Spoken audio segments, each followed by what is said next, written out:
2022, I watched over 1,000 movies.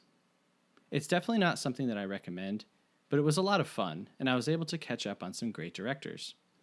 Ingmar Bergman, Agnes Varda, Martin Scorsese, Yasujiro Ozu, Spike Lee, and my guest for this episode, Charles Roxburgh.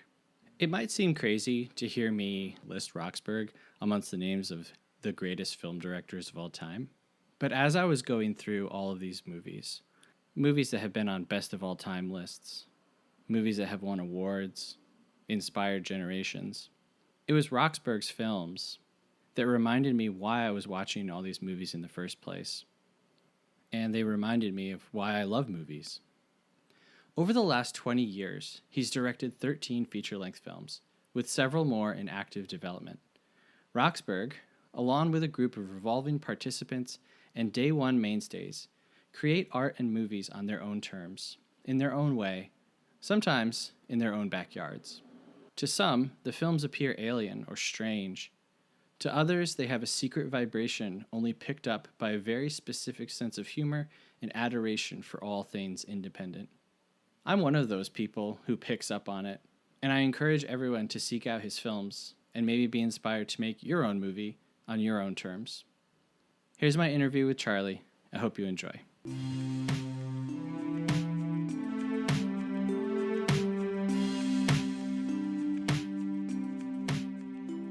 Charlie, we met this year at the premiere of not just one of your films, but two of them. How did that come about? Well, I think, Farley plans a big concert every year called the Moturn Extravaganza. Yeah. And, all of our friends and people in his band, The Big Heist, and a lot of our actors will come out. And, he wants to make it an event. Yeah. That's worth traveling to. And people did, you came from, a little bit away. People came from the UK. People came from Canada. Yeah. So many different states. So I think the two movies made it seem like, hey, this isn't going to happen again. Like, go to this thing. Like, we'll have a concert again. I don't think we'll do two movies again on the same day. I don't know if I've ever heard of anyone doing two movies on the same day. Yeah. So Boston Johnny, we were pretty much done with that one first, but we sort of like eased into finishing that because we started filming the other one. So time that I was devoting to editing Boston Johnny would be a weekend away at Farley's shooting the other one. So we just kept like dragging it out. But then it's a little wild to keep it straight in your head because sometimes we would have like when you're transferring your footage at the end of the night, you'd be like, okay, I got 2 shots from Boston Johnny on this reel. And then we got like 80 shots from the next one. But we wanted to make it a fun thing for people. And it's hard to get people in the same room sometimes. And if we got them there, let's make it a shindig, Sure. And with the internet now, you guys have fans literally all over the world, but not necessarily like localized in one spot. So I can see doing a big double feature like that would be, appealing for you guys, but it just seems like so much work. Yeah. It was a little bit just trying to make sure. And then, we're trying to make sure that the screener copy is decent and, we're not working with professional post houses. It's just Farley was editing, Heard She Got Murdered, and I'm editing Boston Johnny on a laptop in my house and, listening with just generic headphones. It's not like we have anyone to help us. So, with the post. Sure. So it's a little slow going that way, but it was super cool. And, having a deadline can be productive too. Absolutely. Farley talks about that a lot. So we had not just a deadline of telling people, oh, it's going to be available online this day. It's like people have booked flights, right? Like there's the tangible thing. Right. And so it had to be done. I got it done probably a few weeks before. And that was enough time to watch it down, make sure that it played smooth. And then, but as we're watching it, I was like, oh, gotta fix it. Because I hadn't seen it. That was the first time I'd seen it on a decent screen. Do you ever feel like something is finished? Because I edit all of our episodes and do artwork and all this stuff. And it pretty much comes down to just, all right, I have to post this now. So like, do you ever feel like something is really done? I have some of that feeling you're talking about there, where I can still see sometimes, oh, I would have changed this or that. But our ethos is so low budget that, I kind of let go of that more and more progressively as we keep making movies. And as we were making the next one, it was like, well, don't have time to fudge with that anymore. Right. So you just got to keep pressing away. But I do hear what you're saying. And then as you get better with like your skills, you might see something in an older movie that you would have tweaked a little differently. But I kind of think like try to just let it be its own thing, and something you messed up might be somebody's favorite part. Yeah, I agree with that. You're warts and all, you put it out there. And we watched so many funny 70s and 80s movies when we did our Shock Marathons parties that me and Tom and Farley used to do. And there's many a time we rented a movie and this movie did not pass a serious QC and wasn't all sanitized with everything perfect. And you saw hilarious stuff in there. And we jumped out of our chairs. We're like, this is why we do it. We love this. Right. And before digital, you couldn't fix it. Right. You got a guy in the background like eating a sandwich who's holding the boom, or was in Rana when the goat knocks over the bench in the in the old shack. You're like, wow, okay, I saw a movie where a goat was climbing around knocking stuff over, not trained, and that is why I go to the movies. Yeah, I've never one of the reasons. I've never had a problem when I see a boom, when you see a little thing. I'm not like, oh, that's a sign that this is a bad movie. It's almost charming. You know what I mean? Like that maybe through all of the work and all of the eyes that are on it, something still gets to slip through. It's very humbling. And I get excited. I'm like, oh, boom. Yeah. It's like seeing the brushstrokes in painting. Sure. Yeah, absolutely. Versus, heck, the Impressionists were hollered at by the fancy artists who said, you can't make it that rough. Right. Now, look who's laughing now. But I also find it charming, and you can identify with the people who are making it maybe a little more because they're not so big and fancy, and they don't have everything perfect. And when I started watching Don Dohler's movies in, I guess, high school, just renting them cold from the local video store. Once I saw some of those, I was like, oh, yeah, this is a normal neighborhood like we live in. And his creatures just has some white like makeup on his face. And, like, okay, I'm like identifying with this and being inspired by it, too.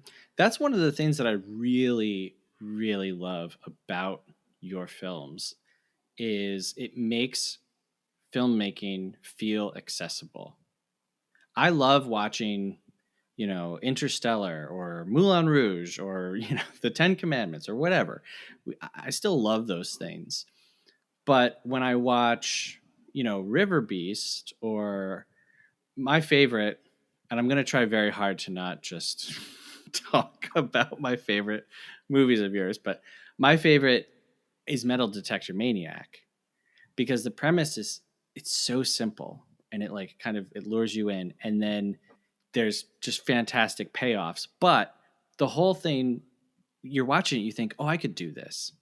And it's not the kind of I could do this where you're like, I could do that. It's like, oh my God, I could actually go out and do this. And when I was growing up, I was really into like punk music, right? Which was all about stripping down performance and stage and sound to just the lowest denominator and doing it and making it. And so I think good films should inspire you to like make other stuff.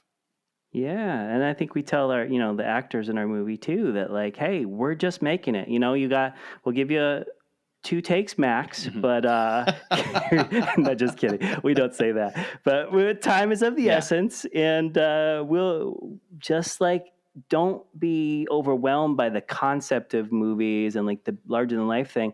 Just like with music, I know we used to sometimes, it didn't catch on, but we would say it's like garage filmmaking in a way, like garage rock or Sure. something, because sometimes if you just felt like listening to something raw, you could put that kind of music on, just like you were talking about. But I like mixing it up. I watch all the big movies. No, I don't watch all the big movies. I will watch something like the Ten Commandments, or like something like that, like a big classic Sure. movie. Any kind of genre I'll watch, but I also will cold watch a homemade movie too. Yeah. Where do you find motivation to keep making movies at the pace that you guys make them? Yeah, I will say probably the main thing is Farley and I staying on a schedule, Okay. and always kind of making sure the other person is like holding up their end of the bargain, I guess, or just knowing that they will, because we have a track record since college of continuing to do that. So when we were writing like Boston Johnny, I mean, there probably was one Skype session of writing the script per week for like, I shouldn't say exact number, but like 10, 12 weeks in a row without anyone missing, and without being later than a minute for the Skype call. And neither he or I said, I'm not feeling it. Even if I was like, I don't know if I could think of something funny tonight, like I had a busy day at work, we would just do it. So I think that kind of teamwork really helps. And personally, I will say my grandma was an artist, Okay. and an art teacher. And we just did projects around the house for fun, especially in the summer. She would come up. She lived in Puerto Rico when I was younger, and then she lived in Florida. But she was an art teacher and used to come up during the summer when she was off, and lived in Connecticut with us. And we would just do art projects just to do them, not for credit, not to show anybody, just paper mache, doing origami, doing sketches. I would sit there and she would paint me, do like sculpture of me, all this stuff, and my sister. Then once I got a video camera, my mom was like, just keep doing the same thing. And my dad, keep doing the same thing. And you got to make your own fun, because we paid for this camera. Sure. You're the one who's going to use it probably. Sure.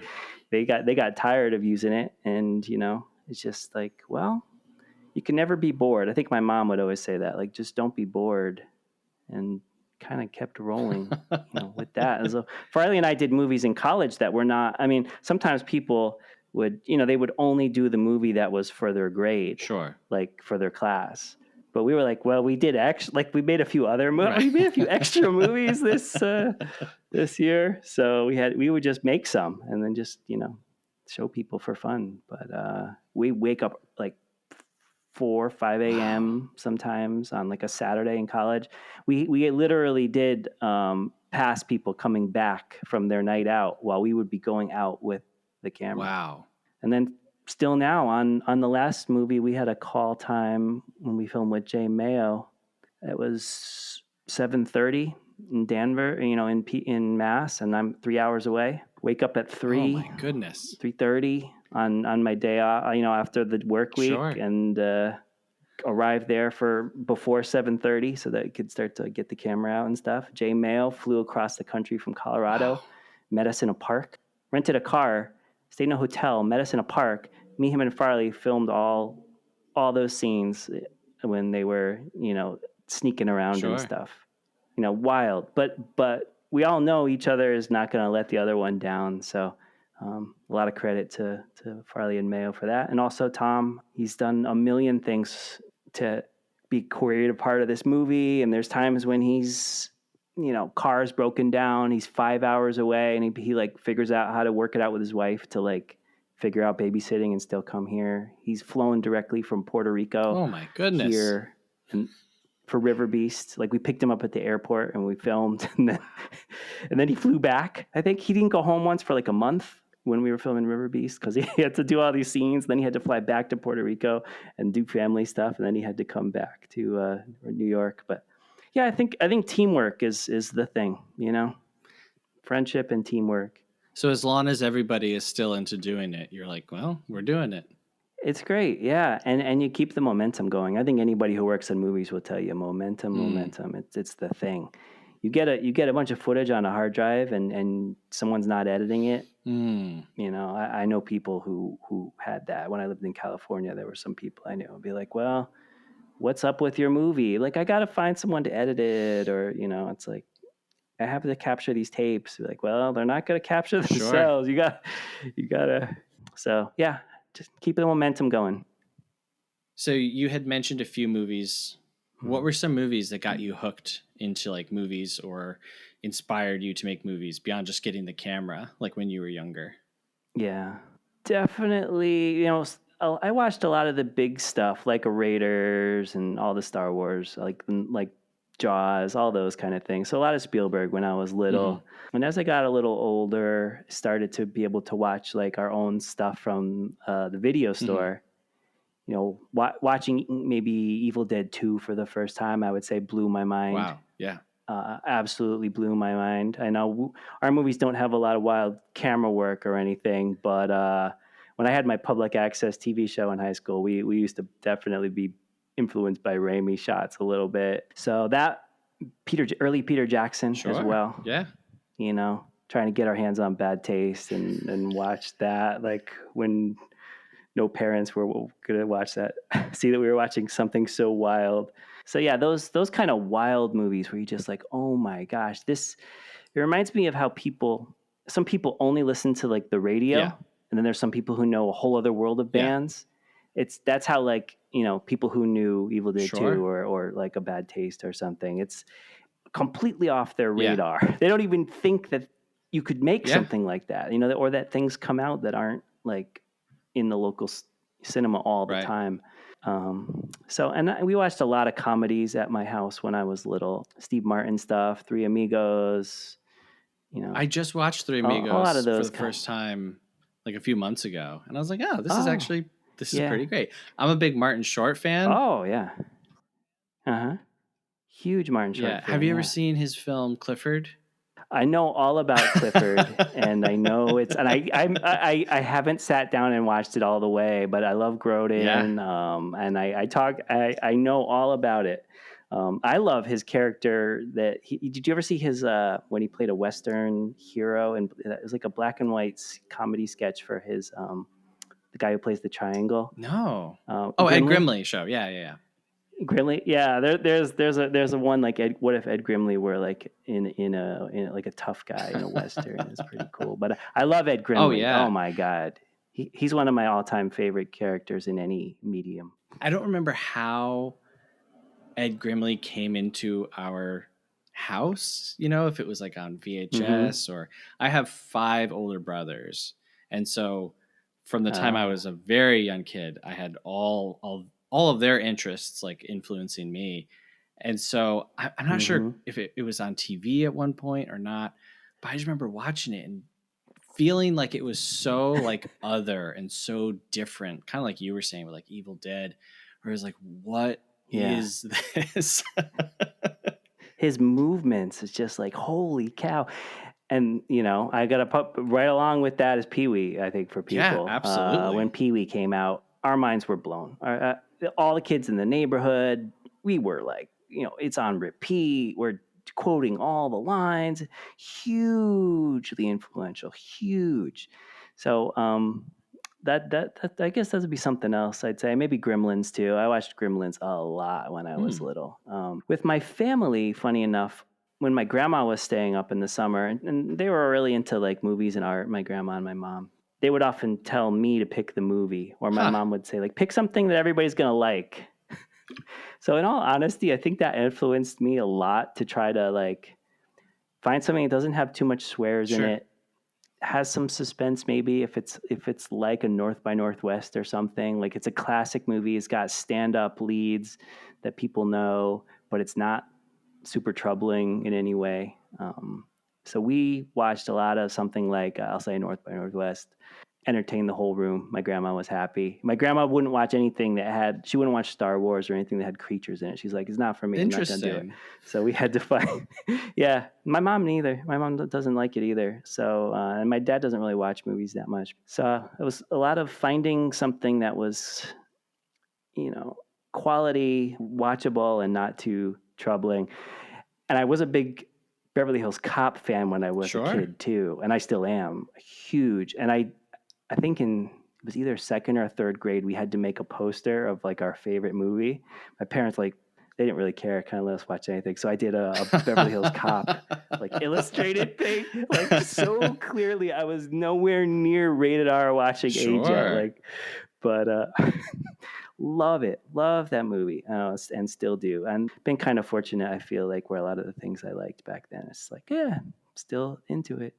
Yeah, I have a 10-year-old son and a 2-year-old son, and it's like such a pleasure to be able to introduce things to them at, appropriate ages. But the best is when it's like, okay, are you old enough for Goonies yet? You might be a little young, but you know what? We're going to do it. Because I remember when I was a kid, you watch something that's like, it's just beyond what you're supposed to be, quote unquote, watching. And you're like, this is the greatest thing I've ever seen. Where if you come to it like later in life, you're like, this isn't that great, But when it's like, the impact will be a little less. Yeah, it's just like a little, everyone remembers the first horror movie that they saw. Oh, yeah. Because they probably saw it when they were like way too young, and they're like, oh my gosh. People are like, oh, I watched Chucky, and my parents didn't know that I could see through the door, or, I had a babysitter and they put it on. And so it's cool, like movies as like a stepping stone to like the next stage of your life. Yeah. Yeah. I saw Alien that way. Oh gosh. I remember hiding. Alien is terrifying, and that's one that I think you wouldn't say. Now that I'm older, I do not, in fact, find aliens scary. I'll be like, no, still terrifying. It's so great. Towards the end, I won't say anything in case someone's listening who hasn't seen Alien. When there's a head that is talking, it's obviously fake, but it is very disturbing. Like Alien goes beyond just jump scares to like the terror of, the great tagline, in space no one can hear you scream. Just being alone and primordial scares and in your gut. And lucky enough for me, I will say I like a lot of, sometimes people say that, if I tell people I like horror movies, they kind of assume that I like all the gory ones, which I like some of them. But there was TV here that was over the air, and it was called Channel 20 in Connecticut. It was like WTXX Channel 20, and they used to license cheap movies. That's where I saw The Pit for the first time. I saw The Pit multiple times because they would re-air it because they had the rights to it, but like just over the air. Imagine turning the dial on an old TV and you're like, oh, what's this teddy bear? I did that when I was like, 8 years old or something. Yeah, I've seen a lot of those Canadian ones and like funny, not quite super, gory ones broadcast back in the day. And then that kind of started my love. One of the things started my love of genre and horror. I kind of miss a little bit. Like I might be one of the last people on planet Earth to listen to the radio in the car. I don't do it all the time, but I like to be surprised by something. If you go into your phone and you put on a song by Pavement, right? Okay, you picked it. But if you're just channel surfing and a song by Pavement comes on, you're like, holy cow. And for me, a lot of the movies, I mean, your movies, it's like, right now, Barbie and Oppenheimer, right? The marketing for those, it's everywhere. That is a movie that's finding people. But then there are the movies that you find. And I feel like those are the ones that stick with you way, way, way more, Yeah. You kind of have like a certain part of ownership for it. And with our movies, people who know them really do, because there aren't that many people. So you go up to someone and say, you are a significant percentage of Yes. the fan base, sir or madam. And thank you. I went out. Farley did a concert in February, and I went out to it. And I think I just saw on Twitter this dude Peter Kaplowski from Canada. He like needed a ride, and so I volunteered to pick him up from the bus station. Oh, And nice.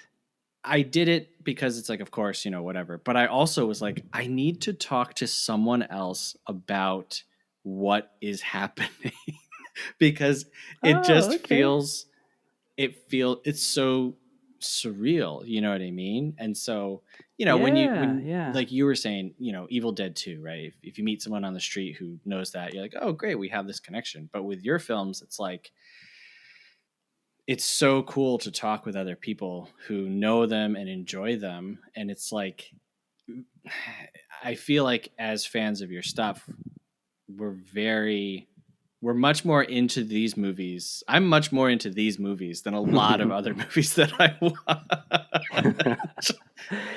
I think the channel surfing thing that you said in the radio is really, appropriate. And hopefully someone does that on Tubi. I mean, I think the fact that some of our movies are free there, it's really going to come down to either word of mouth or the thumbnail. Yeah. Well, or maybe the title, I guess, influencing them. I think I told you last year I was doing this 1,000 movie binge where I was watching 1,000 new to me movies. So I didn't count any rewatches, any TV. And I spent a lot of time on Tubi. And I kept seeing, they would be like, hey, if you like this, maybe you'd like, and it was River Beast. And I kept seeing it and I was like, what is this? What is this? What is this? And then I had found Justin Decloux's show, No Such Thing as a Bad Movie. And as I was going through their episodes, I saw Don't Let the River Beast Get You. And it like blew my mind. And I was like, what is this? And so you saw it in two places. Went straight home and I was like, I have to watch this. And as I watched it, I was just like, I know exactly what this is, but at the same time, I don't know what this is. Right. Part of the charm is trying to figure out in your head, like, how are these guys really dumb, or do they kind of know what they're doing? And then, like, is that supposed to be a joke, or could they just not muster up a more proper scene or something? And all that is true, and all of it is happening. And sometimes when we use a funny word or something, I'll be like, Farley, do you know what this word means exactly? Like, no, I think it means something like that. Like, let's just roll with it. And our gift to the audience will be them hearing that word and thinking, wait, do they know what it means more than I know? Because I used to think it meant this.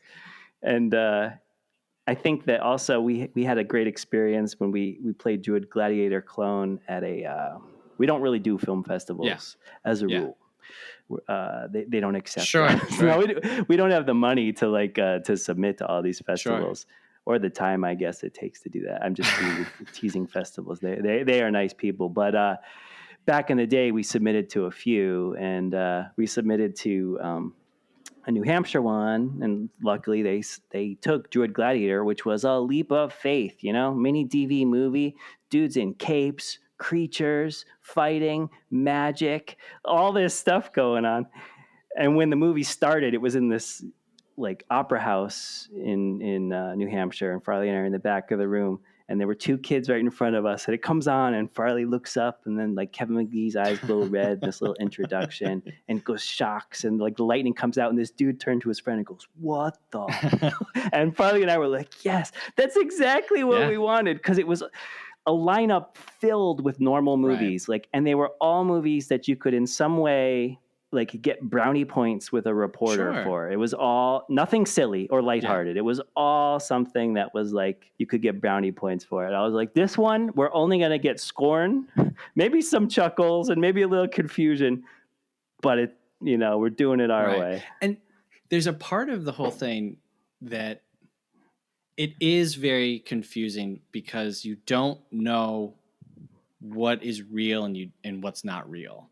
But you get a sense after you watch several of the movies, you get a sense that you guys know movies. And it's like when you know the form of something, that's when you can play with it, right?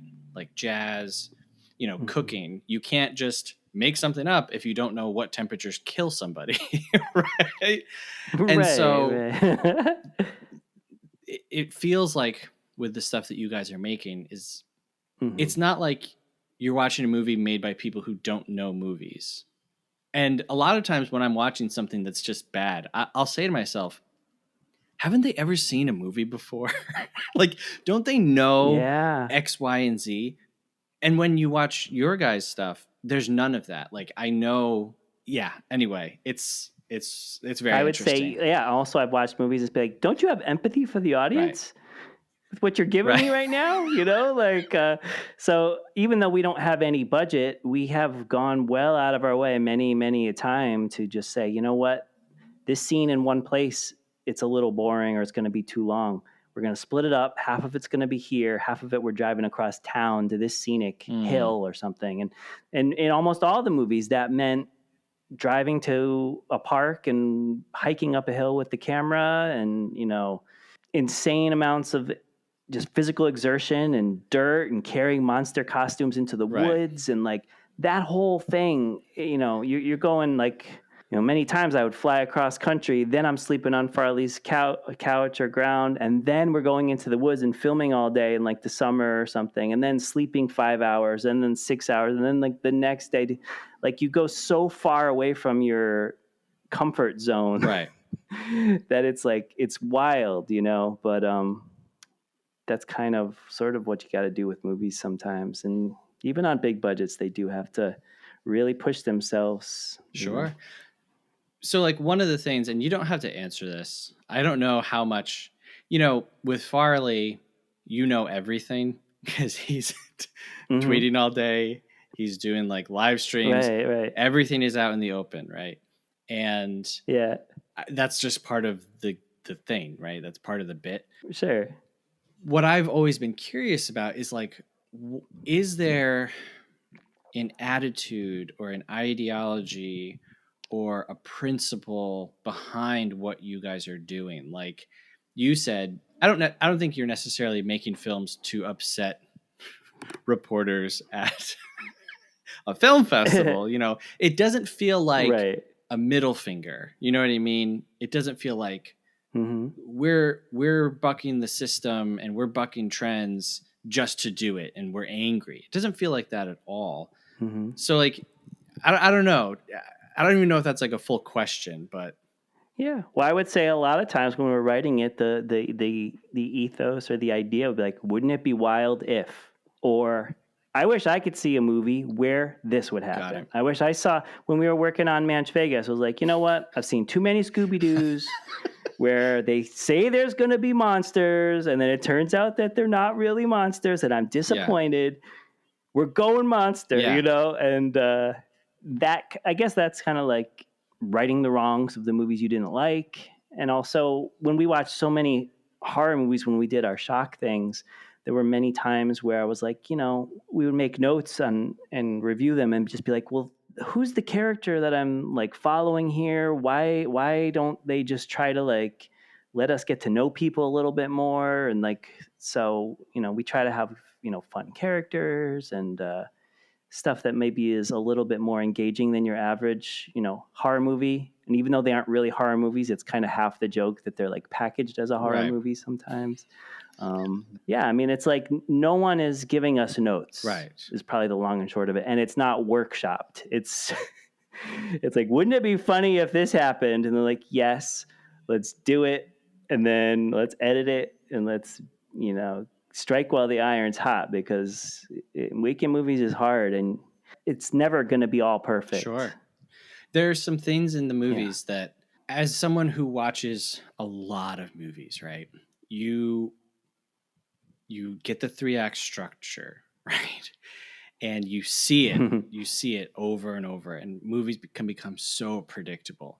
Yeah. And what I love about your guys' films is that every time I'm surprised. And usually I'm surprised throughout. And it's like scratching an itch in my brain that I almost can't find anywhere else, or you find very rarely.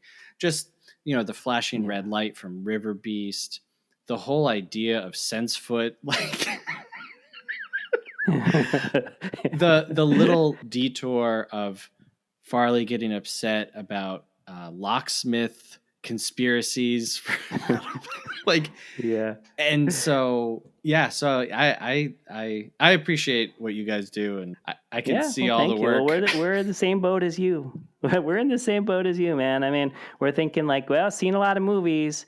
I always wish they did Right. this. This kind of scratches the itch in our brain too. So yeah, let's just go for Sure. it. So earlier you had mentioned Pee-wee's Big Adventure, and in talking with Mm-hmm. you, I had offered you a few different things to do, and I love talking about movies, as I can tell you also love talking about movies, and you threw out Pee-wee's Big Adventure. So why this movie? Um, whew, personal family favorite, perfect movie almost. And Yeah. then maybe shouldn't even say almost. I don't know. Do you have a cap on how many times I could say perfect movie in this? No. The music, the characters, the costumes, the set design, the the good feeling you get from watching Mm-hmm. it, the Americana, the pace, the positivity that I get from it. I'll stop there for now, but wow, do I love it? Everything about it. You know, the time when we first got it, we rented it, watched it. I kind of intimated this before. But ejected it from the VCR, drove to a neighborhood friend's house where they had a bunch of kids. My mom was friends with her mom. She's like, "You got to watch this." Boom, put it in. We watched it back to back the same day. Wow. Like loved it. My mom had another friend who was very like into fun comedy and stuff, and was like, "This is the best." You know, and then she would try to like explain to me like, oh, like, you know, who certain actors were, what they were getting at. But for a kid, I think it scratches the itch of life better than it is. Mm. Like for me, I never got to like have a weight machine where you get your scale, you go on a scale, and then like a perfect little horoscope Yeah. comes out. Like, and if you saw that in a vintage shop, it wouldn't work. Sure. In Pee-wee's house, it's pristine and it Right. works. If someone had like a machine to like cook breakfast, you know, it wouldn't really work. In Pee-wee's house, amazing. Everything is the way you want it. You want there to be like a magic shop that's like well Right. stocked, and and you want the magic tricks to actually work. When you're a kid, you get that. It's almost like a loss of innocence to get a trick gum that doesn't really work, Sure. or a hand buzzer that's so freaking chunky and obvious. Hey, hello, Right. gentlemen, shake my hand. And like, it's never worked in the history of man. Right. But in Pee Wee, you're like, oh my God, he's all these great gags, and they all work, and like everything about it. So we were addicted to it, watched it all the time, and never tired of it. I've never been tired of this movie. It's one of the films that I've seen definitely the most in my life. It's a movie I can put on anytime. And even though I know it word for word, it still feels like I catch like new glimpses from a character or just something different about it. Yeah. And I do not give out, perfect movie all the time. I hate hyperbole, you know, something doesn't have to be perfect. Something doesn't have to be great for it to be enjoyable. But I agree. I think that for what they set out to do, Pee-wee's Big Adventure is perfect. It's not Heat. Emotionally, it's not Alien. you know? It's not, but It's but for perfect, what yeah. it is, it's perfect. And that was a very good insight about when you're a kid, Pee-wee is just a grown-up kid. And so you imagine like, well, what would my house be like if I could have it be anything that I wanted? I would have a fire pole. Yeah. And then you grow up and you're like, oh, all this Yeah. stuff costs money. Yeah. It's you watch it with kids, and adults can watch it just enjoying the Americana and like the retroness of it and all that stuff, but the kids will watch it and be like just mouth open and be like, "Oh my gosh, look at this jewel box of a house, and look at all these gadgets." And there's so little plot or dialogue in his whole. I guess there's none until he leaves the house. All it is waking up and The making first thing that he breakfast. says is And every second to his neighbor. What's he do? The first line Yeah, is when okay. he opens up. He First- says, "Hello, okay. Mr. Blah blah blah." Mr. Yeah, Crabtree. I'm gonna water my lawn now. Yeah. And then And there you but go. it's just all Oh, it's all visual and and there's not a wasted moment. yeah. Every cowboy, every store, everything in the diner, Mr. Crabtree, he could have not smiled. They could have not even shown Yeah. him. No bearing on the plot. And instead of having the sort of obvious thing of being like, oh, it's like suburbs where everything stinks or whatever, like it's lovely. And he's got a wonderful neighbor. And his neighbor doesn't care that the water is splashing his house. Like it continuously kind of subverts your expectations of this person's going to be mean, Right. or there's this, they're going to be making fun of bikers. Well, not really. Right. They're not saying these are bad people. It's like they all have different sides, and there's not a wasted moment. I mean, the character actors alone in this movie, like Amazing Larry. I'm very glad you brought up Amazing Larry. Pee-wee could have just said, "Quiet, everybody!" Like just once or whatever. Something you care to share with us? Amazing. They went to the trouble to make his hair in the mohawk spikes, gave him a name, and he's not referenced or anywhere else, right? My favorite joke in the movie because it's so. And now it's a quote you can say. I know. It's just so, we're supposed to be so tense in that basement scene and we're going through the evidence. It's very, and when he says, is there something you'd like to share with us? And that's what you cut to. And then it's gone and it's never back again. It doesn't care. It doesn't care. Beautiful. It's wonderful. It's really. And they're all friends in that basement. It's so lovely. I mean, they're really supportive of Pee-wee, Chuck and Dottie, and the BMX kids who are not. I mean, they're not jerks. They're willing to take their time out to come over and be supportive. Kind of. It's just this wonderful hybrid as well of 1980s and 1950s, where you've got all these. Like Dottie's styles are very 80s. The BMX kids, obviously.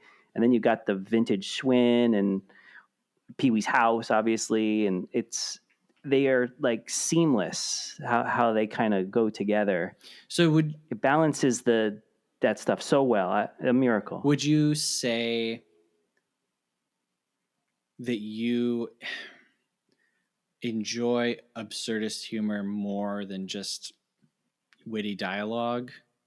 Yeah, I think so. It's a very well put question. Whatever Pee-wee's doing, I'm picking it up because I like everything in that movie. So yeah, I mean, it's got, maybe top 10 sight gags in American comedy history with the clogs coming off and the stepping down at next. Yeah, that's some inspired thinking. Absolutely. That's some artistry. Leaving that bar, and everyone is like all roused and happy and patting him on the back, and he's wearing the different jacket. And what's so funny to me is the costuming you had already mentioned. The costuming is great, but no matter what Pee-wee is wearing, he is always Pee-wee. There's always this energy later on when he's like dressed as the cowboy, right? Or when he's washing dishes and he's got like the apron and the hairnet. It's all of it is like, this is how Pee-wee would do it. Like his genes, his DNA pop through everything. But when he gets on the bike and then he just crashes into the sign and there's no reaction. That's what's great, right? You could have shot that 100 different ways, cut back to see their shocked faces and, someone call. It's just nothing. Yeah, and we hold it. It's so tasteful. We hold it so that you can. It's like them giving the audience a chance to like laugh before moving on, and it's like, and having it go through that little billboard. There's just something so poignant about seeing that hole. I guess like it's kind of like a cartoon, which much of the movie is, but seeing that hole get cut in there. It's very Buster Keaton. It's very Looney Tunes. Yeah, it has a classic feel to a lot of what's happening, even though you are literally with an alien the entire movie. Even Francis, right? He's in line with like Biff from Back to the Future, where it's just, this is a bully that I understand. Oh, the monogrammed shirts, Yes. the jumpsuits. I mean, the bathtub. I mean, that's another thing. Like kids, when you see it as a kid, you're like, wait, that's his bathtub? That's wild. Yeah, and I want to splash and have monsters and giant ships. Yeah. Yeah, they could have had it just be that Pee-wee goes over there, confronts him, and if they didn't have, the access and the imagination and access to make that bathtub scene happen, could have just fought in the living room or something, whatever. But the way it is now, and then even there's like subtle Godzilla references. If he's like a giant monster, like 3 or 4 Godzilla references in this one, including when in his first off in the first shot of the movie, he's got a collection of all the Godzillas right behind his bed. But and I love with the bikers and other times with Pee-wee, there's sort of like a running theme of fickleness in people and like how easy they can change in a way. That's true. And I feel like with Pee-wee on the rail car, he always must have thought, if I get to ride the rails, I want to sing some tunes and it's going to be great. And I don't know exactly how long he was supposed to pass, but probably less than an hour singing with that guy. And he went to, I'm ready to jump. And the bikers, Tequila starts playing. They're like, don't really like it. Something breaks. Hey, he goes up on his toes. Hey, So in that few minutes, you see someone go from they want to kill him to pals for life. Yeah, even like Mickey, when Pee-wee dresses up as a lady to get out of the police stuff. Yeah. That's still like ahead of its time. It's so amazing. It's so good. And the other Godzilla scene, and that he has that outfit in his little bindle, right? Like the other Godzilla scene is later on when they're going through all of the movie sets and you see different classic. It's we had just covered Singing in the Rain, and there's a few different montages that just show you types of movies, not specific movies, but like a type of movie that calls you back to a certain mindset. And it's the same thing in Pee-wee. They're going through, I mean, it really is, I think it's a simple story, but because it's like a road movie, it goes through so many different like lifestyles, calls back to different time periods, different like film genres, even, it's and the country as a whole. Yeah. I mean, I feel like what we like in our national parks and like going on tours and going on vacation and going to the Alamo or going to a rodeo, or going to the dinosaurs at Capizon, you know? Have you been there before? I have not been to the dinosaurs. I have been to the Alamo. And when we went, like just our whole family was like joking about the basement in the Alamo like the whole time. And I was at the Alamo earlier this year, and because my wife has family in Texas, and there was some kind of formal dedication to a new wing that was opening, and people were dressed in fancy cowboy with like rhinestones and things. I was like, yes, this is the best. That's awesome. But Jan Hooks. Jan Hooks in that scene. It's so much. I mean, it's so lovely to see them. So the crowd so enthused by her speech. It's like a tribute and a gently poking fun at every tour guide who's ever existed. It's so Americana. I mean, I love it. I always go up and down with my favorite character or scene, other than Pee-wee, I guess. But that one, the way she chews her gum and thousands and thousands and uses of corn, all of which I will tell you about right now. And then there's these 2 cowboys next to Pee-wee while he's rolling his head. I just wanted to like take a picture of that frame and have it on my wall because this cowboy has this big grin on. and the sort of just like saying it, Buenos Right. Dias has like made everyone's Can day. you say But Adobe? Jan Hooks was a gem. Oh, it's so good. It's so good. They, just like Hollywood, they managed to gently tease national parks and tours and things like that, but not in a mean way. So Pee-wee gets to Hollywood, and all those productions are pretty crappy. Right. they're pretty low rent. It's teasing them. I mean, especially probably the North Pole one, where there's like a gingerbread man just going, la, la, la. You know, like you're like, what kind of quality? This is like lower than the Ice Cream Bunny practically. But like some cheesy kids thing. But it doesn't come out totally mean. No. It also is kind of like a celebration of the studio with all this stuff going on. The whole movie feels, from the moment they get to Hollywood. Sorry, Seth, just crossed my mind because I saw this the other night. He's in Hollywood. I guess he's just gotten on the lot with the Milton Berle bit, which is just amazing. That's what Hollywood is. It's a funny man strolling through, and you could just tag along.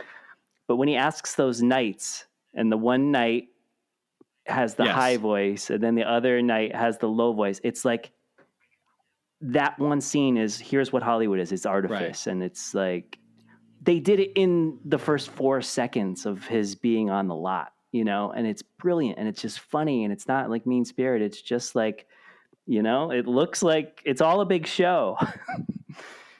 So and good. Later on, you know, after the great, I mean, saving all of the animals, the movie is so packed with.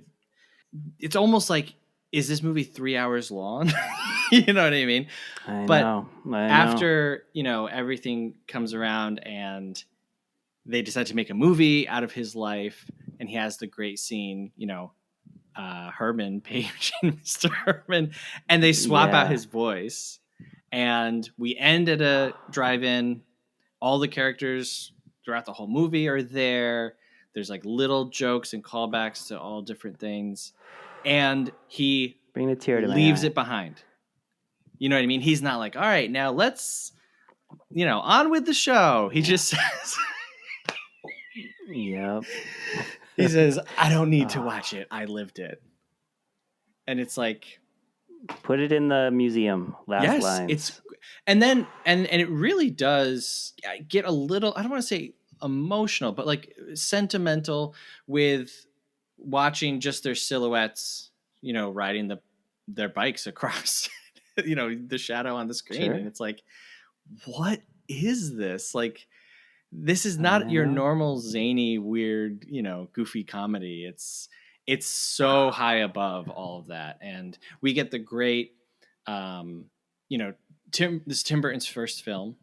I think it's still his best film. And I'm not like a Tim Burton hater or anything, but I don't think anything touches the height that this has reached. You get that scene with the clowns and like the bike being destroyed in the stream. There's so much going on here that you can't watch this and then just watch like a normal straight comedy, because it's like, wait, where's all the stuff? Like, yeah, I know. They went so out of their way to have so much attention to detail. I feel like even when he's hitchhiking to go to Texas, they made, it's not just regular cars. There's also vintage cars that are going. I bet you they even picked the color, you know, just to be like this bright candy colored thing. And then like a kid, you know, you imagine you could like jump off of a roof and use an umbrella to like parachute down or something. You like, maybe they're like, you know what? What if a car had this thing and used it as the convertible top? And what if the road where it says Falling Rocks was actually real falling rocks? You know, like that seed of artistry that they must have, the three writers and or Burton at some point, probably the three writers though, you know, just like, you know, let's play with that. That's wild that you're driving down a road and you see a Falling Rock sign. You know, let's run with that. But the writing at the end, like you were mentioning with the drive-in, it was just hitting me the other day. The conceit that he picks up all the candy and there's special candy like to go to each person more or less. is so freaking brilliant. It brings a tear to my eye because you're not gonna. That's just not normal quality like movie making. That is put it in the museum.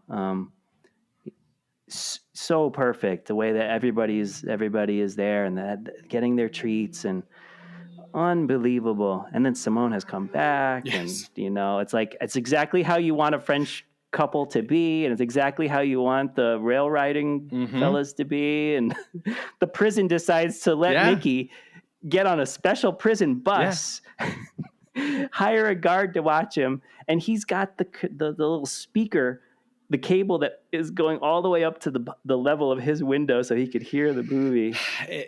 Mickey. It's perfect. It's not, and I feel like I've shown this movie to a lot of people, and there's this door that shuts for certain people where they say, well, this is dumb, or like, well, that's stupid. And it's so sad to me that they can't make that jump because there's just such a wonderful, beautiful world, beyond that door. Oh yeah. You're totally right. I think some people might just say, oh, I don't like how Pee-wee talks. Sure. I'm done. Like, oh my God. If that's your complaint, it's like, if that's like that's where your level of criticism like begins and ends, that's scary. Right. But thank heavens for the good vibes of this movie. And it just everybody seems, it's just this humanity to the whole thing. And even at the end when Pee-wee's on the phone and says he learned humility. Yes. It touches this brief emotion for a second, and then he brings it back with his joke call, which all like the best comedies do, or something you'd see on The Simpsons all the time, where it gets a little sweet, and then like we got to bring it back to being a little of a comedy. And I mean, when they're in the dinosaur, and Simone is like she's pouring her heart out, and he kind of is too, and the music is swelling, and you're seeing the sunset, and that's great. We get a little bit of horror. Usually when you bring up this movie to people who have seen it, they just remember, Large Marge's face from, which is like a lot of people's first jump scare in their life. And it really, it has everything. This movie has everything, and it doesn't feel like a kitchen sink movie. It feels like a movie that unveils itself more and more and more the more that you watch it, Yeah. The attention to detail is just through the roof with all these little every scene. I mean, even in Texas, right when he's talking to Dottie, he just could have called her to ask to wire the bus ticket and then done that. The line was bad, but the fact that he goes outside and says the stars at night and everyone sings, I still can't wrap my head around how great of an idea that was. Yeah, amazing. Yeah. I'm very glad that you agreed to come on and talk about this movie. Oh yeah, of course. Well, I've been listening to some episodes of your podcast, and I love the friendliness that you guys do. I listened to Clueless, and I listened to the Truman Show in the last few days, cool. And I just really, I thought it was, especially hearing you guys talk about Clueless, because it's such like a like for Pee-wee, if you watch it when you're young, it just becomes such a part of your life. And also you feel so happy watching Alicia Silverstone do her thing. And she's just so charming. It's got moments in that, almost like in this Pee-wee vibe where, Pee-wee's got his moments and his lines and things that just become like part of your life. Yeah. Oh, absolutely. Yeah. I think about this movie constantly. Yeah. Oh my God. Speck. I mean, they went out of their way, I think, to find a little dog who has one ear up, one ear down. They went out of their way to have a neon on his little dog house. I mean, there's details in there that I probably, unless I really paused it or something, there's probably stuff that I've missed in his bedroom or in the kitchen or something. I think it just all like washes over you. The coolest thing ever. Little dog, giant bowl, like Mr. T cereal. If you were to sit down and like list every single feature or facet of the movie, it would be a mile long. But as it's happening, it's just it's moving. So, wonderful. Well, anyway, thank you very much. I'm very appreciative of your time. You. I know that you're probably working on 6 movies right now. Yeah, we got some stuff in the hopper, but get any chance to talk about Pee-wee is A-okay by me. Yeah. So what's the best way for people to like find you or check out your stuff? Well, the very, very best way, I guess, is to actually go to Vimeo and like rent one of our movies. If you went to moturnmedia.com and clicked on movies, you would see a bunch of the movies that Farley and I have made together. So that's really nice. River Beast and Manch Vegas. There's not that many movies out there with the word Manch Vegas in it. So if you search for Manch Vegas, it'll come up. Free on Tubi. So, I think if someone's like, I don't know if I want to watch a super no budget movie or I want to try it out first, Tubi is, a nice way to just give it a whirl and see what you think. So those are some good ways. Got a lot of Shock marathons on YouTube is a way to look at stuff too. I don't do a ton of social media just because I'm kind of shy. Sure. But I'm more of like an in-person person or a talking person, which is kind of opposite land for folks nowadays. Yeah. But that's me. That's very true. So yeah, if you looked at Shock marathons on YouTube, you would see a lot of our trailers, some of our old movies and stuff. But they're out there, They're out there. Hopefully some more people keep finding them. And, maybe if we have another movie showing in the future, someone who's hearing this will roll up to Moturn Extravaganza. And I will say real quick, watching it in a crowd is very important to us because it's a comedy. And I think when other people laugh, you feel like okay to laugh. And you're like, oh, my God, this is weird. And like, holy cow, am I seeing this? At home, if you're distracted and if you're kind of like you're not in full 100% movie watching mode and you're by yourself, experience won't be quite as good. Like we've had some really good screenings with people for River Beast premiere, stuff like that. Freaky Farley premiere, remember, it was really awesome. Getting to watch one in person, if it's ever possible, is advisable because comedies, they really play nicely that way. I can personally attest to, being there for 2 movies. And as someone who watches movies back to back or multiple movies in a day, when the second one was starting, I was like, oh, this might be strange for people to watch 2 movies in one day. And like, that was like the first time it really like dawned on me. I was like, oh, okay. Like people don't do this all the time, but it was so great to do it, 2 movies back to back and everybody laughing the whole time and having some of the people in the movies like sitting next to you. It's like you can't, it's very rare to experience things like that. Yeah, Kevin McGee in attendance. It's true. Oh yeah, I didn't mention I got a tattoo of Kevin McGee.